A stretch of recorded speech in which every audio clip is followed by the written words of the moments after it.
भविष्य के सभी अध्यापक साथियों का सरकारी अध्यापक चैनल पर हार्दिक स्वागत है। दोस्तों, ईवीएस पेडागोजी से टॉप 50 क्वेश्चंस यानी कि ईवीएस पेडागोजी से 50 सबसे बेहतरीन प्रश्न, ईवीएस कंटेंट से 50 सबसे बेहतरीन प्रश्न, तो ये 100 क्वेश्चंस को मैं आपके साथ डिस्कस कर लूंगा आज की वीडियो तक। आप चैनल की प्लेलिस्ट में जाइए, वहां पर आपको प्लेलिस्ट दिखेगी जिसमें आपको ईवीएस पेडागोजी के 50, ईवीएस कंटेंट के 50, ये आपको 100 क्वेश्चंस सबसे बेस्ट वाले मिलेंगे, तो उनको जरूर देखना आप। और आज की वीडियो में हम वही टॉप 50 क्वेश्चंस की सीरीज को आगे ले जा रहे हैं और यहां पर आज की वीडियो तक ये 50 टॉप 50 क्वेश्चंस आपके कवर हो जाएंगे। तो चलिए शुरुआत करते हैं। देखिए, सरकारी अध्यापक चैनल आपके लिए ही बनाया गया है। सरकारी अध्यापक चैनल पर जाओगे तो आपको बाल विकास का पूरा कोर्स मिल जाएगा सीडीपी का, सीटेट के लिए। आपको सीडीपी से पिछली परीक्षाओं में आए हुए प्रश्न भी मिल जाएंगे। आपको एनसीईआरटी की ईवीएस की जो समरी है वो पूरी मिल जाएगी। आपको बहुत सारी चीजें मिल जाएंगी। तो प्लेलिस्ट में जाइए और आराम से अपने जो कोर्स है उनको करना स्टार्ट करिए, अपने नोट्स बनाइए, है ना। चलिए बढ़ते हैं आज के पहले प्रश्न से। और आज का पहला प्रश्न आपकी स्क्रीन पर है, जल्दी से नीचे कमेंट्स करके आंसर दे दीजिए। इसका आंसर क्या होगा, मेरे बताने से पहले ही आप आंसर कर दिया करो, है ना, क्योंकि अभी तक मैं काफी सारे प्रश्न आपके साथ डिस्कस कर चुका हूं। अब देखिए, प्रश्न में ये बोला जा रहा है कि पर्यावरण अध्ययन की पाठ्यपुस्तक में विभिन्न प्रकरण में एक खंड है करके देखो, इसको शामिल किया गया है। इस करके देखो का उद्देश्य क्या है। ऑप्शन 1 कह रहा है कि शिक्षार्थियों को व्यस्त रखना, उनको मतलब बिजी बना दो, इस वजह से ये इस खंड को जोड़ा गया है। या फिर उनको हस्तपरक अनुभव उपलब्ध कराए जाएं, इस वजह से जोड़ा गया है। उनकी परीक्षा में निष्पादन को सुधारना, निष्पादन बोलते हैं परफॉर्मेंस, तो उनकी परीक्षा में जो परफॉर्मेंस है उसको सुधारने के लिए शामिल किया गया है।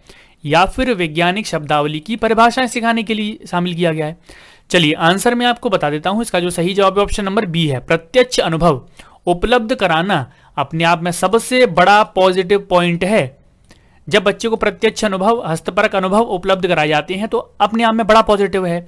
इसमें क्या होता है, बच्चे के सामने खुद से चीजें होती हैं, प्रत्यक्ष उसके सामने चीजें होती हैं, वो करके देखता है, चीजों को सीखता है, उसको कहते हैं हस्तपरक अनुभव, पॉजिटिव चीज है। देखिए, निष्पादन को, बच्चे की परफॉर्मेंस को सुधारना अच्छी बात है। ऑप्शन सी पढ़िए, बच्चे की परफॉर्मेंस यानी कि निष्पादन को सुधारना अच्छी बात है, लेकिन परीक्षा में बिल्कुल गलत बात है। परीक्षा से संबंधित कोई भी हो, आपको नेगेटिव ही सोचना है, गलत जवाब होता है। अब देखिए, वैज्ञानिक शब्दावली, मैंने आपको ईवीएस के पॉजिटिव और नेगेटिव वर्ड्स कराए हैं। मैंने आपको उसमें बताया था कि शब्दावली याद करवाना सिखाना, शब्दावली के अलावा वैज्ञानिक शब्दावली याद करवाना सिखाना, कुछ भी हो, ये अपने आप में नेगेटिव पॉइंट होता है, इसको याद कर लीजिए, है ना। तो आंसर बचा हमारा ऑप्शन नंबर बी, है ना। अब ऐसा नहीं है कि शिक्षार्थियों को आप बिजी रखने के लिए करोगे, तो ये भी गलत है। आंसर हो जाएगा 41 वाले का बी। अगला प्रश्न पढ़िए ध्यान से और आंसर करिए नीचे कमेंट्स में। आंचल अपनी कक्षा 5 में पर्यावरण अध्ययन की कक्षा में अक्सर गहन जांच पड़ताल वाले कल्पना परक प्रश्न पूछती है। उसके द्वारा इस प्रकार उद्देश्य डैश सुधार करना है। अवलोकन कौशल, संवेगात्मक कौशल, चिंतन कौशलों में, या फिर बोलने संबंधी कौशलों में। चलिए देखिए, आंसर मैं आपको बता देता हूं कि गहन जांच पड़ताल करना और कल्पना करना, तो कल्पना परक प्रश्न, गहन जांच पड़ताल वाले प्रश्न तो कर रही है, वो कौन कर रही है, आंचल कर रही है। तो इसके द्वारा इस प्रकार उद्देश्य, कौन से उद्देश्य में सुधार होगा, तो देखिए कल्पना परक यानी कि चिंतन, तो वो चिंतन कर रही है, तो इससे चिंतन संबंधी कौशलों में ही तो सुधार होगा। गहन जांच पड़ताल कर रही है, वो कल्पना कर रही है, तो इससे चिंतन करने का जो उसका कौशल है उसमें ही तो सुधार होगा। तो आंसर हो जाएगा ऑप्शन नंबर 3। अब इसमें अवलोकन तो कर नहीं रही है, किसी चीज की खोज तो कर नहीं रही है, संवेग से उसका कोई मतलब नहीं है। यहाँ पर बोलने संबंधी कोई कौशल नहीं है, बोलने संबंधी कौशलों में नहीं है। कल्पना परक प्रश्न पूछ रही है, इसका मतलब है उसकी चिंतन, जो चिंतन शक्ति है उसकी ज्यादा है ना। तो आंसर हो जाएगा ऑप्शन नंबर सी। हरप्रीत अपने शिक्षार्थियों को यह सुझाव देना चाहती है कि पर्यावरण संरक्षण के लिए किस प्रकार एक व्यक्ति सबसे अच्छे संभावित तरीके से अपना योगदान दे सकता है। उनका सबसे बेहतर सुझाव हो सकता है। ऑप्शन 1 है आने जाने के लिए सार्वजनिक साधनों का प्रयोग करना। ऑप्शन बी है कार, स्कूटर आदि जैसे व्यक्तिगत वाहन न रखें। ऑप्शन सी है घर के बाहर अक्सर आने जाने से बचना। डी ऑप्शन है अपनी व्यक्तिगत वाहनों के इंजन की नियमित जांच कराना। बताइए नीचे कमेंट्स करके, थोड़ा सा ट्रिकी क्वेश्चन है, आप में से मुझे पता है 90% जो बच्चे हैं वो सही जवाब देंगे। अब देखिए, पर्यावरण संरक्षण के लिए सबसे संभावित तरीका, यानी कि इस ऑप्शन में से सबसे बेस्ट कौन सा है पर्यावरण के संरक्षण के लिए। चलिए आंसर मैं आपको बता देता हूं। इसका जो सही जवाब है ऑप्शन नंबर ए है। देखिए, कार, स्कूटर आदि जैसे वाहन, व्यक्तिगत वाहन न रखें, तो ये तो गलत है। वाहन तो रखने चाहिए, जैसे कोई इमरजेंसी सिचुएशन आ जाती है तो उसमें क्या है, पर्सनल आपके जो वाहन है वही तो काम आएंगे। घर के बाहर अक्सर जाने से बचना, तो मतलब काम होगा आपको घर के बाहर तो आप जाना पड़ेगा आपको, है ना। अपनी व्यक्तिगत वाहन के इंजन की नियमित जांच कराना, तो बिल्कुल सही बात है, अपना जो पर्सनल व्हीकल है उसकी नियमित जांच कराओ। लेकिन इससे भी सबसे ज्यादा अच्छा ये है कि आने जाने के लिए आप सार्वजनिक साधनों का, जो पब्लिक ट्रांसपोर्ट है उसका यूज करें, व्यक्तिगत वाहन का यूज ना करें, तो वो ज्यादा बेहतर है ना। तो आंसर हो जाएगा ऑप्शन नंबर ए। अगला प्रश्न आपकी स्क्रीन पर है, फटाफट से आंसर दे दीजिए। राष्ट्रीय पाठ्यचर्या की रूपरेखा 2005 ने कक्षा 1 और 2 के लिए पर्यावरण अध्ययन की किसी पाठ्यक्रम या पाठ्य पुस्तकों की संतुति नहीं की है। तो बिल्कुल सही बात है, कक्षा 1 और कक्षा 2 में ईवीएस की पुस्तक नहीं होती है, कोई पाठ्यक्रम नहीं होता है। ईवीएस शुरू होती है कक्षा 3 से। इसके लिए उपयुक्त कारण है। इसका क्या कारण हो सकता है कि एनसीएफ ने बच्चों को ईवीएस का जो सब्जेक्ट है उसको पढ़ाने के लिए कोई पाठ्यक्रम निश्चित नहीं किया है। बताइए नीचे कमेंट्स करके क्या रीजन है इसका। पहला, देखिए पहला पढ़ता हूं मैं, पाठ्यक्रम का भार कम करने के लिए, पर्यावरण अध्ययन केवल कक्षा 2 से आगे की कक्षाओं के लिए, कक्षा 1 और 2 के शिक्षार्थी पढ़ना लिखना नहीं जानते, संदर्भ युक्त अधिगम परिवेश प्रदान करना। चलिए आंसर आपको मिल गया होगा। आंसर है इसका option number D, option number D, है ना। ये नहीं होंगे आंसर, क्योंकि ईवीएस की पुस्तक कक्षा 1 और 2 में एनसीएफ ने इसलिए नहीं रखी है क्योंकि वो क्या कहती है कि बच्चों को ऐसा परिवेश उपलब्ध कराया जाए जिससे वो पर्यावरण के बारे में जान सकें। अब जरूरी थोड़ी है कि ईवीएस यानी कि पर्यावरण के बारे में बच्चे पुस्तक से ही जानेंगे। ऐसा अधिगम परिवेश उपलब्ध कराया जाए, ऐसा अधिगम परिवेश उनके सामने लाया जाए जिससे पर्यावरण के बारे में वो जाने। तो ये सबसे बेहतर पॉइंट है, पॉजिटिव, काफी बड़ा पॉजिटिव पॉइंट है। तो आंसर हो जाएगा 44 वाले का डी। प्राथमिक कक्षाओं में पर्यावरण अध्ययन पढ़ाने के लिए निम्न में से कौन सा उद्देश्य संबंधित नहीं है। प्राथमिक कक्षाओं की बात हो रही है, ईवीएस पढ़ाने में कौन सा उद्देश्य नहीं है ईवीएस पढ़ाने का। चलिए ऑप्शन 1 है विज्ञान की आधारभूत प्रत्यय और सिद्धांतों को रटकर याद कर लेना, पर्यावरण को खोजने की अवसर प्रदान करना, अवलोकन, मापन, भविष्य कथन और वर्गीकरण जैसे कौशलों का विकास करना, भौतिक और सामाजिक परिवेश के प्रति संवेदनशीलता विकसित करना। चलिए आंसर मैं आपको बता देता हूं। ईवीएस पढ़ने का कोई भी ऐसा उद्देश्य नहीं होता है कि जो भी विज्ञान की आधारभूत उसके प्रत्यय या फिर जो भी उसके सिद्धांत हैं उनको रटकर याद कर लेना। रटकर याद करने के लिए आपको ईवीएस नहीं पढ़ाई जाती है, ना किसी को पढ़ाई जाती है ना। तो रटकर याद करना भी क्या है, अपने आप में नेगेटिव चीज है।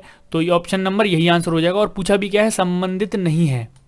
बाकी सारे ईवीएस पढ़ाने के उद्देश्य हैं कि खोजने के बच्चों को अवसर प्रदान करना, अवलोकन, मापन, भविष्य कथन और वर्गीकरण जैसे कौशलों का विकास होता है, भौतिक और सामाजिक परिवेश के प्रति संवेदनशीलता भी बच्चों में विकसित होती है। तो आंसर हो जाएगा ऑप्शन नंबर 1।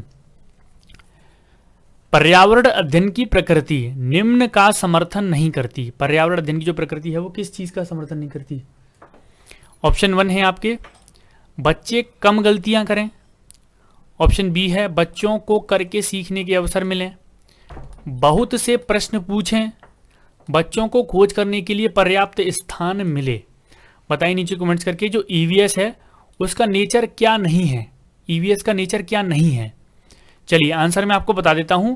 आंसर होगा ऑप्शन नंबर ए, बच्चे कम गलतियां करें। ये गलत बात है, बच्चे ज्यादा से ज्यादा गलतियां करें। जितनी ज्यादा गलतियां बच्चे करेंगे उतना ज्यादा सीखेंगे। बच्चों को करके सीखने के अवसर तो मिलते ही हैं ईवीएस से। बहुत सारे वो प्रश्न भी पूछते हैं बच्चे। ऐसा मतलब टीचर चाहेगा या फिर पाठ्यक्रम तो चाहेगा कि बच्चे ज़्यादा से ज़्यादा पूछें प्रश्न, बच्चे ज़्यादा से ज़्यादा गलतियां करें। ऐसा तो नहीं है कि बच्चे कम गलतियां करें।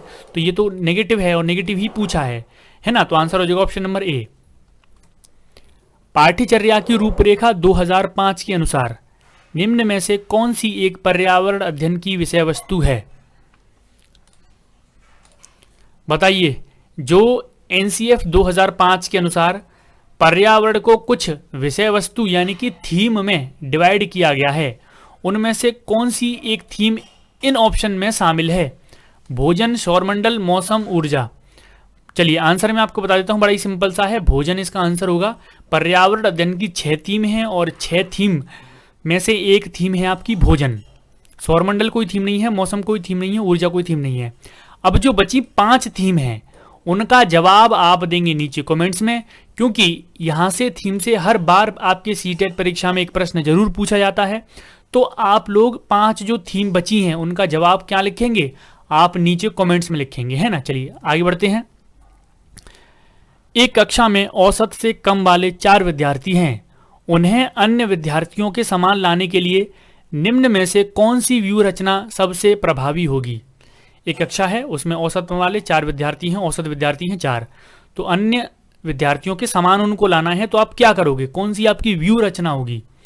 उन्हें अगली पंक्ति में बैठाना और उनके काम का लगातार पर्यवेक्षण करना, उनके अधिगम के कमजोर क्षेत्रों की पहचान करना और उनके अनुसार सुधारात्मक उपाय उपलब्ध कराना, या फिर यह सुनिश्चित करना कि वे नियमित रूप से विद्यालय आएं, या फिर उन्हें घर के लिए अधिक कार्य देना। चलिए आंसर आपको पता लग गया होगा, आंसर है इसका ऑप्शन नंबर बी। उनके जो कमजोर क्षेत्र हैं उनकी सबसे पहले पहचान करें, फिर उसके लिए सुधारात्मक जो उपाय आपसे हो सकते हैं उनको उपलब्ध बच्चे को करवाएं, यानी कि जो भी प्रॉब्लम है उसको पहले जानें, फिर उसके जो सोल्यूशन है उसका पता करें, है ना। तो आंसर हो जाएगा ऑप्शन नंबर बी। ईवीएस कक्षा में सामाजिक असमानताओं पर अधिक बल देने के लिए निम्न में से कौन सा अधिक प्रभावी अधिगम अनुभव होगा? ईवीएस की कक्षा है, सामाजिक असमानताओं पर बल देने के लिए कौन सा सबसे अधिक तरीका यानी कि कौन सा अनुभव सबसे अधिक प्रभावी होगा? टॉपिक कौन सा है? सामाजिक असमानताएं, जो समाज में हमारी असमानताएं हैं उसके ऊपर पूछा गया है। तो आप क्या करोगे, उसको सामाजिक असमानता को पढ़ाने के लिए आप उनको वीडियो फिल्म दिखाओगे बच्चों को, संबंधित मामलों पर विशिष्ट भाषण का आयोजन करोगे, संबंधित मामलों पर क्विज प्रतियोगिता का संचालन करोगे, या फिर विद्यार्थियों से समूह परियोजना ग्रुप प्रोजेक्ट का भार अपने ऊपर लेने के लिए कहोगे? बताइए नीचे कमेंट्स करके आंसर। सामाजिक असमानताओं के बारे में बच्चे को बताना है, यानी कि समाज में कई सारी असमानताएं हैं, अलग अलग जाति, अलग अलग धर्म, अलग अलग लिंग से लोग होते हैं, तो कई सारी असमानताएं हैं समाज में, है ना। तो वहां पर जो असमानताएं हैं उसके बारे में बच्चे को पढ़ाना है, तो सबसे बेस्ट तरीका क्या है? चलिए आंसर मैं आपको बता देता हूं, ऑप्शन नंबर डी होगा। कोई एक ग्रुप प्रोजेक्ट दे दो, ग्रुप में क्या होता है, हर तरह के बच्चे होते हैं, 10 बच्चे होंगे, तो वो अलग अलग जाति की हो सकते हैं, अलग अलग स्थान के हो सकते हैं, अलग अलग परिवेश के हो सकते हैं, है ना। फिर ग्रुप प्रोजेक्ट का भार उनसे बोलो अपने ऊपर लेने के लिए, तो यानी कि ग्रुप प्रोजेक्ट वो खुद से करेंगे, तो एक दूसरे से डिस्कस करेंगे, एक दूसरे की संस्कृति सभ्यता जो भी है उसके परिवेश के बारे में वो लोग जानेंगे, बच्चे दूसरे बच्चे के परिवेश के बारे में जानेगा अगर ग्रुप प्रोजेक्ट में काम करेगा, तो है ना। आंसर हो जाएगा 49 का ऑप्शन नंबर डी। कक्षा 5 की अध्यापिका माहिका चाहती है, जैसे मान लो आप कक्षा 5 की टीचर हो, आपका नाम क्या है, माहिका है, आप ये चाहती हैं कि आपके विद्यार्थी आसपास के पौधों का अवलोकन करें। सार्थक अधिगम के लिए उसे बच्चों को क्या करने के लिए प्रोत्साहन करना है, यानी कि फिर आपको बताना है कि क्या चीज के लिए आप अपने बच्चों को प्रोत्साहित करोगे। उनको ये समझाओगे कि पौधे भी सजीव होते हैं, या फिर उनको ये समझाओगे कि पौधे हमारे लिए उपयोगी होते हैं, या फिर अधिकतम पौधों के नाम लिखने के लिए कहोगे, या फिर उनकी ऊंचाई, पत्ती, उनकी गंध, उगने के स्थान में अंतर का अवलोकन आप करवाओगे उनसे? बताइए नीचे कमेंट्स करके आंसर। चलिए, और ये हमारा इसको रखते हैं question of the day. Question of the day का मतलब ये है कि जिसका जवाब आपको देना है नीचे कमेंट्स में। चलिए, इसका जवाब आप जरूर देना नीचे कमेंट्स में, है ना, 50 वाले का। चलिए दोस्तों, यहाँ पर आपके ईवीएस के टॉप 50 पेडागोजी के क्वेश्चंस कंप्लीट हो चुके हैं। ईवीएस के टॉप 50 कंटेंट जो है आपका, उसके प्रश्न भी डिस्कस कर चुके हैं। उम्मीद करता हूँ ये वीडियो आपको जरूर पसंद आई होगी, ये सीरीज, ये पूरी कोर्स आपको जरूर पसंद आया होगा। इसको लाइक शेयर जरूर करना है, दोस्तों के साथ शेयर जरूर करना है, और पहली बार अगर आप चैनल पर आए हैं तो सब्सक्राइब करके उस बेल आइकन को ऑल पर सेट कर लेना, जैसे वीडियोस की नोटिफिकेशन आपको मिलते रहे। मिलते हैं अगली वीडियो में, आज के लिए इतना ही दोस्तों, धन्यवाद।